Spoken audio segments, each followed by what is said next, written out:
Yeah, of course. So typically you think of the west and southwest as Septoria heavy, and that will be quite a risk this year.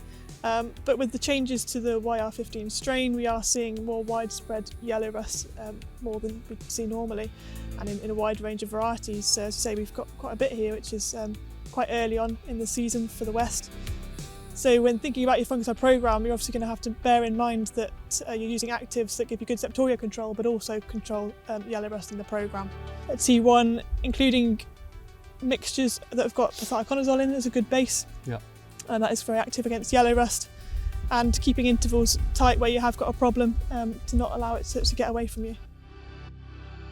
You've got to kind of try, I think, and get actives and chemistry that are sort of synergistic with each other in terms of hitting multiple diseases with multiple modes of action, so that also builds in a really nice sort of resistance management package, again, but in a broad spectrum sense. So we're not just up against Septoria, we're not just up against yellow rust, we're not just up against mildew, etc.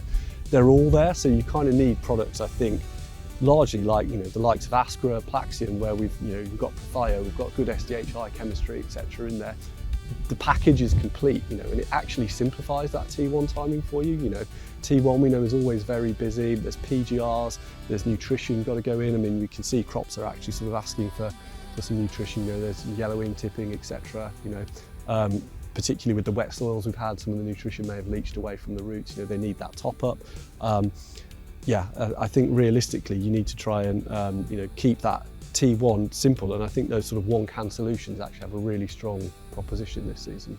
I mean, what are your thoughts around different modes of action? I guess their inherent characteristics, both in terms of sort of disease spectrum, but also the periods of protection that they might afford you to sort of span that gap between the T1 and the T2. Obviously thinking about, we've got rusts that you mentioned are going to cycle in, much more rapidly than Septoria. Yeah, I mean, here in the west, I think you'll be wanting to use actives that have got strong Septoria control.